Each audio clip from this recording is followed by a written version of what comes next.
انہیں انصاف کے ساتھ ڈیوائیڈ کرے. لیکن جب خالد بن ولید کی وفات کے بعد ان کی جائیداد کا حساب لگایا گیا تو یہ دیکھ کر سب حیران رہ گئے کہ اسلام کے سب سے بڑے جنرل خالد بن ولید کے پاس صرف تلواریں، ایک گھوڑا اور کچھ ہی چیزیں تھی. مطلب خالد بن ولید اتنے بڑے جنرل کے پاس بیسیکلی کچھ بھی نہیں تھا، جس کے مقابلے میں اگر آج کے مسلمان جنرلز کو دیکھا جائے. $1 palaces to gold-plated cars and private jets. خالد بن ولید کی وفات کے بعد حضرت عمر صرف 2 سال ہی زندہ رہے، لیکن ان 2 سالوں میں حضرت عمر کبھی بھی خالد بن ولید کو بھول نہ سکے اور بار بار مسلمانوں کی گیدرنگز میں خالد بن ولید کو یاد کرتے رہے. یہاں تک کہ ایک دن حضرت عمر کے پاس عرب کا سب سے بڑا شاعر آیا تاکہ ان کے سامنے اپنی شاعری پیش کرے. تو حضرت عمر نے باقی ساری چیزیں چھوڑ کر اس شاعر سے صرف ایک ہی ڈیمانڈ کی کہ مجھے میرے جنرل خالد بن ولید کی بہادری پر شعر پڑھ کر سنا. جس کے بعد اس شاعر نے اپنے فل جوش میں خالد بن ولید کی بہادری کو سب کے سامنے پریزنٹ کیا. دیکھ جیسے ہی وہ شاعر خاموش ہوا، حضرت عمر نے اس عرب کے سب سے بڑے شاعر سے کہا کہ تمہارے سارے الفاظ نے مل کر بھی خالد کی بہادری کے ساتھ انصاف نہیں کیا. لیکن کیوں آج تک پوری دنیا خالد بن ولید کو یاد کرتی ہے؟ Khalid ibn Walid was one of the 3 greatest warriors of all time. Greatest general in the history of Islam. کیونکہ خالد بن ولید کسی چھوٹے موٹے گھر میں نہیں بلکہ مکہ کے سب سے طاقتور اور رچ فیملی بنو مخزوم میں پیدا ہوئے تھے، اور ان کے والد عرب کے سب سے رچ آدمی ولید بن مغیرہ تھے. مطلب خالد بن ولید کے والد کے پاس اتنا زیادہ پیسہ تھا کہ ان کی دولت کے بارے میں قرآن میں بھی بتایا گیا ہے، چھوڑ دو مجھے اور اس آدمی کو جسے میں نے اکیلا پیدا کیا، اسے میں نے بہت بڑی دولت دی، اس کے پاس رہنے والے بیٹے دیے اور اس کے لیے لیڈرشپ کا راستہ آسان بنا دیا. فور ایگزامپل کعبہ کو مینٹین رکھنے کے لیے جتنا پیسہ پورا مکہ جمع کرتا تھا اتنا صرف اکیلا ولید بن مغیرہ دیتا تھا. مطلب خالد بن ولید مکہ میں ایک شہزادے، ایک پرنس کی طرح بڑے ہوئے کیونکہ ان کے باپ کے پاس اتنا پیسہ تھا کہ انہیں پوری زندگی کوئی کام کرنے کی ضرورت نہیں تھی سوائے ایک کام کے، اور اسی ایک کام نے آگے جا کر انہیں دنیا کا سب سے بڑا جنرل بنایا. اور وہ کام یہ تھا کہ مکہ کے 3 بڑے قبیلے تھے، بنو ہاشم جو مکہ کے ریلیجن کو کنٹرول کرتے تھے، بنو امیہ جو مکہ میں صرف اپنے پیسوں کے لیے مشہور تھے، اور خالد بن ولید کا قبیلہ بنو مخزوم جس کے پاس مکہ کو پروٹیکٹ کرنے کی ذمہ داری تھی. اس قبیلے کا ہر جوان ایک خطرناک واریر تھا، اور ان کا سب سے امپورٹنٹ کام یہ تھا کہ یہ لوگ جنگلی گھوڑوں کو ٹرین کر کے انہیں جنگ کے لیے تیار کرتے تھے. اسی لیے بچپن سے کوئی بھی خالد بن ولید سے زیادہ گھوڑوں کی طاقت کو نہیں جانتا تھا، کیونکہ آگے جا کر خالد بن ولید نے اپنی زندگی کی ساری جنگیں اپنی فوج کے گھوڑوں کو ہی یوز کر کے جیتی ہیں. اس کے علاوہ خالد بن ولید اپنی زندگی میں بار بار رومن امپائر کی سٹیز کی طرف جاتے رہے اور ہمیشہ وہاں کی بڑی بڑی سٹیز اور بلڈنگز کو دیکھ کر بالکل حیران رہ جاتے تھے. لیکن انہیں اس بات کا پتہ نہیں تھا کہ ایک دن پوری رومن امپائر صرف خالد بن ولید کا نام سن کر کانپنے لگی.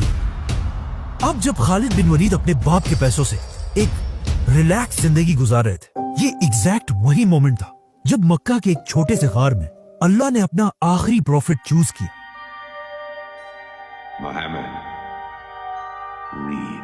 اور یہاں سے دنیا میں ایک بہت بڑا چینج آنے لگا، کیونکہ رسول اللہ صلی اللہ علیہ وسلم مکہ میں آہستہ آہستہ اسلام پھیلانے لگے، جس سے پہلے تو مکہ کے سب سے غریب لوگ اسلام کی طرف آنے لگے. لیکن صرف ایک ایسا آدمی تھا جو مکہ میں سب سے امیر ہونے کے بعد بھی رسول اللہ صلی اللہ علیہ وسلم کی باتوں سے امپریس ہونے لگا، ولید بن مغیرہ، جو بار بار رسول اللہ صلی اللہ علیہ وسلم کے پاس جا کر ان سے قرآن سنتا تھا.